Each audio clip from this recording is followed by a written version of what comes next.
Salut à tous, bienvenue encore sur ma chaîne YouTube. Comme vous l'avez vu, aujourd'hui je vais vous apprendre des expressions renversantes. En fait, renversante ça veut dire quoi? Oh, maintenant je suis à l'envers. Voilà, c'est sans renversante.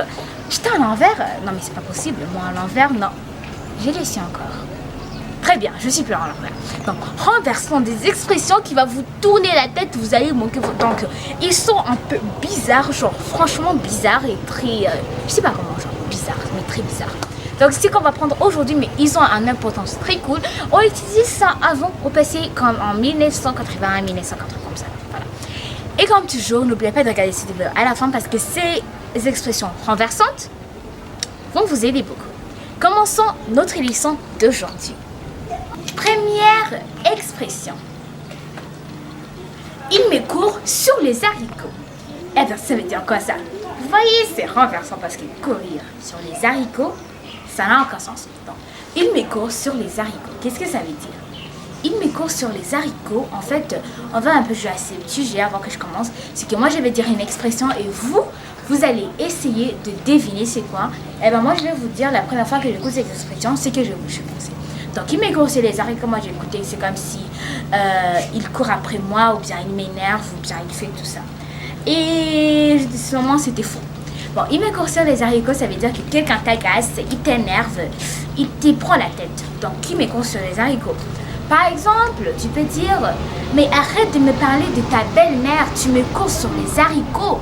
Ça veut dire que tu m'énerves. Arrête de me courir sur les haricots, arrête de m'énerver. Ben, ta soeur, tu es en train d'étudier, puis elle vient, oui, elle vient. Comment ça te dérange? Quand tu étudies, peut-être tu vas dire, non, mais tu peux arrêter de me courir sur les haricots, qui veut dire tu l'énerves, tu l'agaces. Et ben, tu lui stresses, un peu comme je peux le dire. Donc, tu me cours sur les haricots, ça veut dire que tu me stresses. Nous utilisons cette expression avant, dans 2000, on l'utilisait tout juste. Donc, ça veut dire, il me court sur les haricots.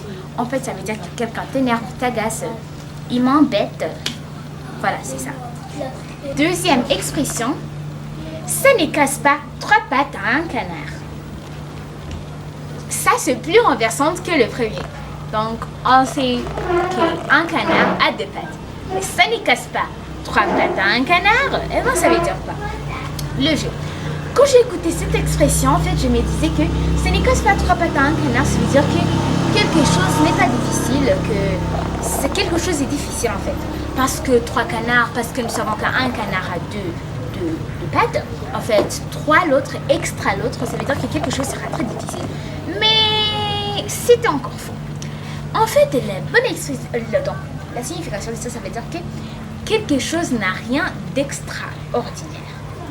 Comme ton ami va te dire, oh, non mais tu sais, l'anniversaire de elle, non mais ça sera trop cool, il y aura des boissons, on va faire ça, et peut-être écoute, waouh, ça sera trop cool, mais quand tu arrives là-bas, tu vas dire, Jacques, cette fête ne casse pas trois pattes à un canard, donc rien d'extraordinaire, tout est normal, rien d'extraordinaire. Par exemple, tu vas dire, hé, tu sais ma nouvelle voiture, elle a une caméra, elle a tout ça, elle a des chaises en paix, ça sort, mais tu sais ça, et puis quand tu vas voir la voiture, tu vas dire, attends, mais ta voiture ne casse pas trois pattes à un canard. Donc, il n'y a rien d'extraordinaire. Tout est normal. Tu as déjà vu. Donc, rien n'est nouveau, comme je peux le dire pour toi. Donc, ça ne casse pas trois pattes à un canard. Nous savons que maintenant, ça veut dire que quelque chose n'a rien d'extraordinaire. Donc, tout est normal. Tout est franchement cool. Rien d'extraordinaire. Et troisième et toute dernière expression que je vais vous enseigner aujourd'hui, c'est couper les cheveux en quatre. Okay. Couper les cheveux en quatre. Ah, ça veut dire, moi quand j'ai écouté cette expression, j'ai écouté que ça veut dire, alors donc ça veut dire que on peut partager quelque chose. Parce que couper les cheveux en quatre, on peut faire. Comme je fermais, ça c'est en deux, et je peux fermer les autres derrière. Couper les cheveux en quatre. Moi je crois qu'on peut partager quelque chose. Mais malheureusement, j'étais faux. Couper les cheveux en quatre, en fait, ça veut dire s'attacher aux détails.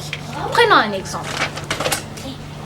Donc, tu peux dire, non mais tu vois ça, tu vois comment ça s'écrit? Et bien là, il faut de petits points, il faut de l'accessoire comme ça. Et après, je veux qu'il regarde ça. Et regarde ici comment il a écrit W.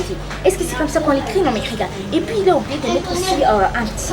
Voilà, c'est ça, c'est que je veux dire. Voilà, c'est ça. Donc, s'attacher aux détails. Ça veut dire couper les cheveux en 4. Non, mais puis tu dis, non, maître, si tu peux arrêter de couper les cheveux en 4. Alors, arrête de t'attacher aux détails quand même. C'est-à-dire, j'ai vu un problème ici. Donc, regarde comment il est écrit. En fait, c'est cette ligne part en bas, mais ça. Et puis en haut. Tu peux arrêter de couper les cheveux en 4. Arrête de t'attacher aux détails. Donc, ce sont des détails que tu t'attaches en fait. Tu t'attaches beaucoup aux détails. Ouais, tu t'attaches beaucoup aux détails. Arrête de couper les cheveux en 4, donc s'attacher aux détails.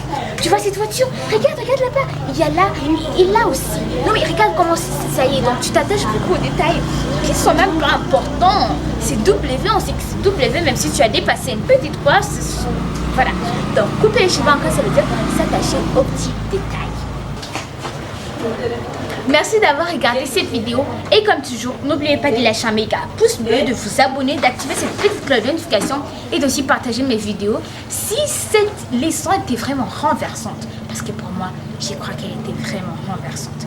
Alors, comme vous les voyez, j'ai un peu faim, je vais aller prendre mon goûter. Au revoir, à la fois prochaine.